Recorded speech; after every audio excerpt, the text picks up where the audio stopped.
Hello students, இந்த வீடியோவில் நாம் தினமும் நம்முடைய ரியல் லைஃப்பில் பயன்படுத்தக்கூடிய சென்டென்ஸ் ஸ்ட்ரக்சர்ஸ் இங்கிலீஷில் நிறைய இருக்கிறது. அதில் இந்த வீடியோவில் ஒரு 2 டைப்ஸ் மட்டும் நம்ம பார்க்க போகிறோம்.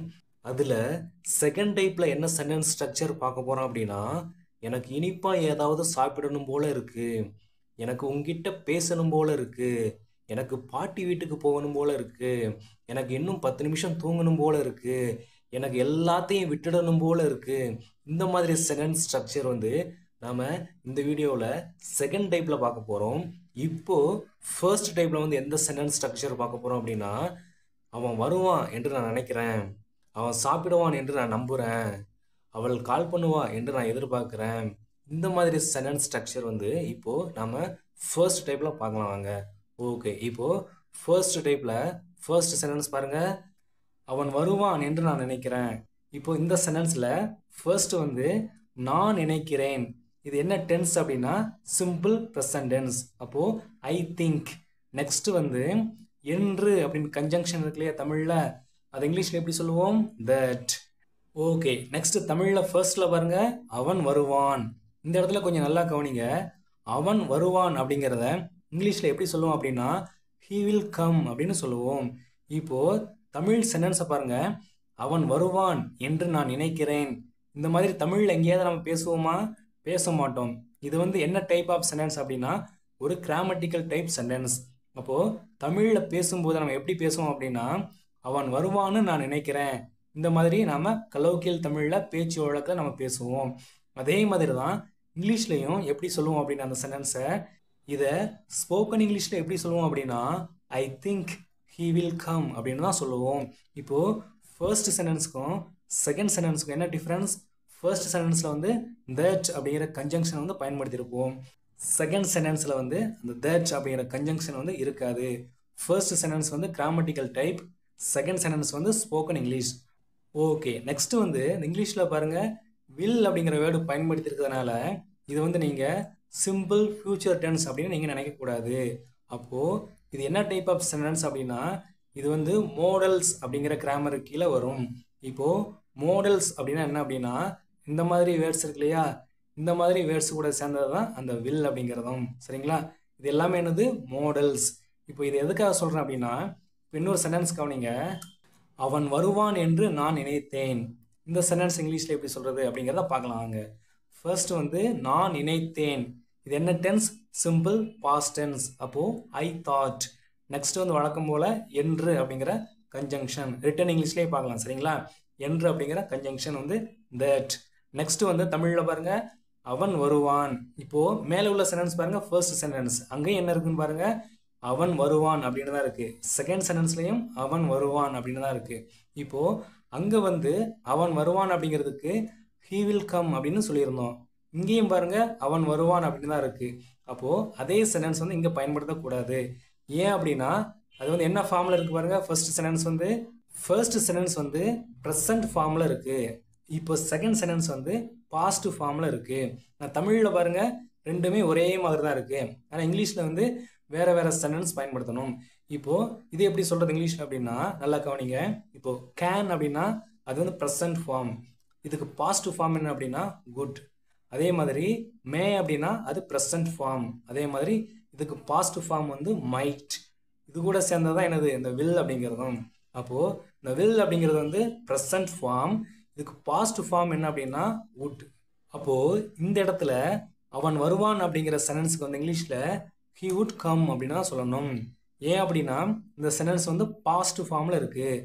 அதனால் வில் அப்படிங்கிறதுக்கு பாஸ்ட் ஃபார்ம் என்ன? வுட் அப்படிங்கிறதான் பயன்படுத்தணும். ஓகே, இப்போது இந்த ரெண்டு சென்டென்ஸுக்கும் அவன் வருவான் அப்படிங்கிற தமிழ் மீனிங் தான். ஆனால் ஃபர்ஸ்ட் சென்டென்ஸ் அவன் வருவான் அப்படிங்கிறதுக்கு வாய்ப்பு அதிகம் இருக்கிறது. செகண்ட் சென்டென்ஸுக்கு அவன் வருவான் அப்படிங்கிறதுக்கு வாய்ப்பு குறைவாக இருக்கிறது அப்படிங்கிற மீனிங்.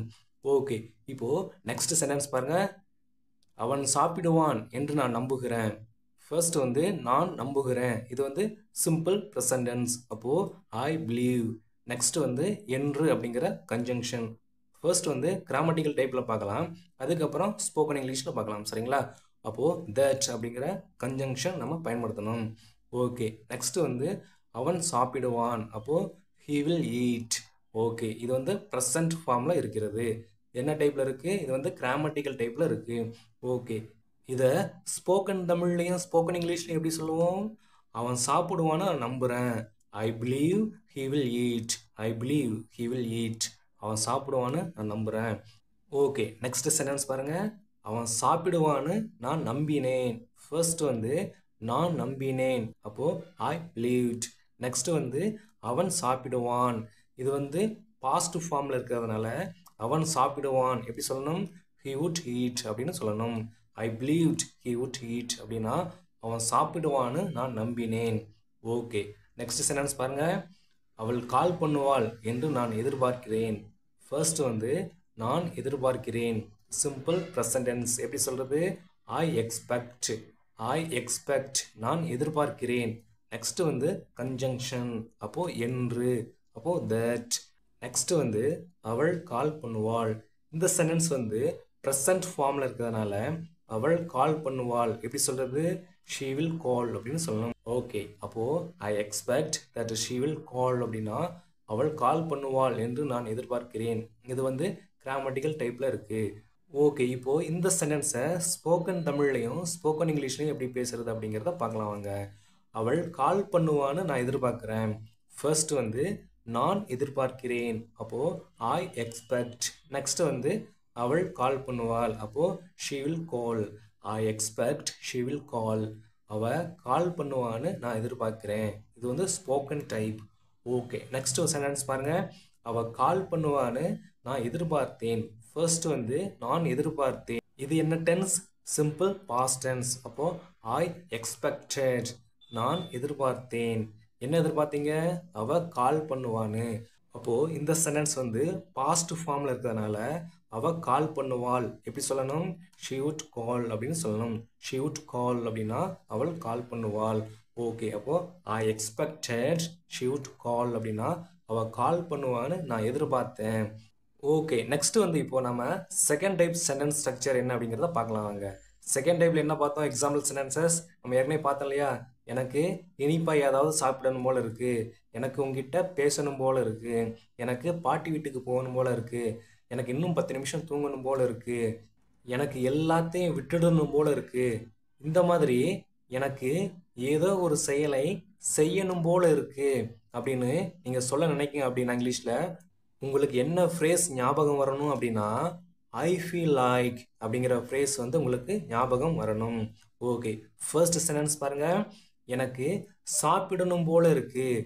ஃபர்ஸ்ட் வந்து எனக்கு ஏதோ ஒரு செயலை செய்யணும் போல் இருக்குது. அப்போ என்ன சொல்லணும்? ஐ ஃபீல் லைக் அப்படின்னு சொல்லணும். நெக்ஸ்ட் வந்து வேர்ப் என்னன்னு பாருங்கள், சாப்பிடுதல். அப்போது ஐ ஃபீல் லைக் அப்படிங்கிற ஃப்ரேஸுக்கு அப்புறம் கண்டிப்பாக வேர்போட ஐஎன்ஜி சேர்ந்து தான் பயன்படுத்தணும்.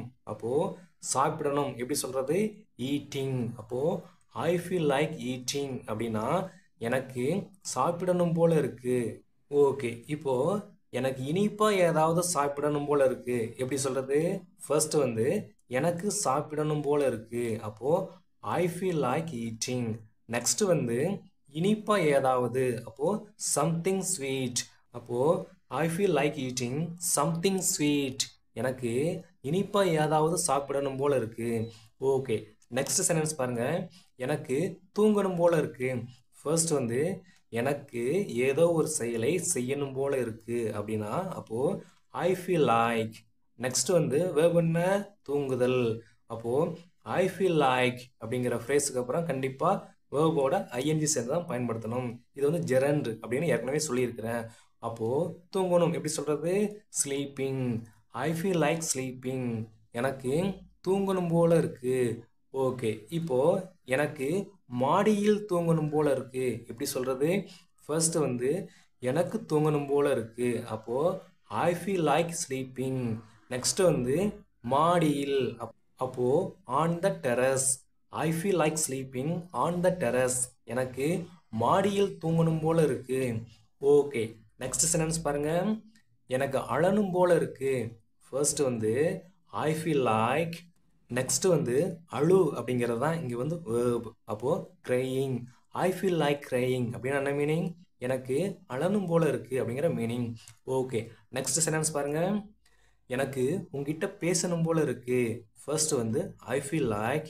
நெக்ஸ்ட் வந்து பேசு அப்படிங்கிறது தான் இங்கே வந்து verb. அப்போ டாக்கிங். யாருக்கிட்ட? உங்கிட்ட. அப்போ to you. I feel like talking to you அப்படின்னு என்ன மீனிங்? எனக்கு உங்ககிட்ட பேசணும் போல இருக்கு அப்படிங்கிற மீனிங். ஓகே, நெக்ஸ்ட் சென்டென்ஸ் பாருங்க. எனக்கு ஏதாவது சமைக்கணும் போல இருக்கு. ஃபர்ஸ்ட் வந்து ஐ ஃபீல் லைக். நெக்ஸ்ட் வந்து சமை அப்படிங்கிறதா இங்கே வந்து என்னது verb. அப்போது cooking. I feel like cooking அப்படின்னா எனக்கு சமைக்கணும் போல இருக்கு. என்னது? ஏதாவது. அப்போ சம்திங். ஓகே, நெக்ஸ்ட் சென்டென்ஸ் பாருங்க. எனக்கு காஃபி குடிக்கணும் போல இருக்கு. ஃபர்ஸ்ட் வந்து ஐ ஃபீல் லைக். நெக்ஸ்ட் வந்து குடி அப்படிங்கிறதா இங்கே வந்து verb. இப்போ ட்ரிங்க் அப்படிங்கிறத பயன்படுத்தலாம் அல்லது ஹேவ் அப்படிங்கிறதையும் இங்கே பயன்படுத்தலாம். I feel like having coffee அப்படின்னு மீனிங்? எனக்கு காஃபி குடிக்கணும் போல இருக்கு அப்படிங்கிற மீனிங். ஓகே, நெக்ஸ்ட் சென்டென்ஸ் பாருங்க. எனக்கு பாட்டி வீட்டுக்கு போகணும் போல இருக்கு. ஃபர்ஸ்ட் வந்து ஐ ஃபீல் லைக். நெக்ஸ்ட் வந்து போ அப்படிங்கிறதா இங்கே வந்து verb. இந்த இடத்துல வந்து கோ அப்படிங்கிற வேர்பையும் பயன்படுத்தலாம். விசிட் அப்படிங்கிற வேர்பையும் நம்ம இங்கே பயன்படுத்தலாம். அப்போது ஐ ஃபீல் லைக் விசிட்டிங். எனக்கு போகணும் போல இருக்கு. எங்கே? பாட்டி வீட்டுக்கு. அப்போது my Grandma's house. I feel like visiting my Grandma's house அப்படின்னு என்ன மீனிங்? எனக்கு எங்கள் பாட்டி வீட்டுக்கு போகணும் போல இருக்கு அப்படிங்கிற மீனிங்.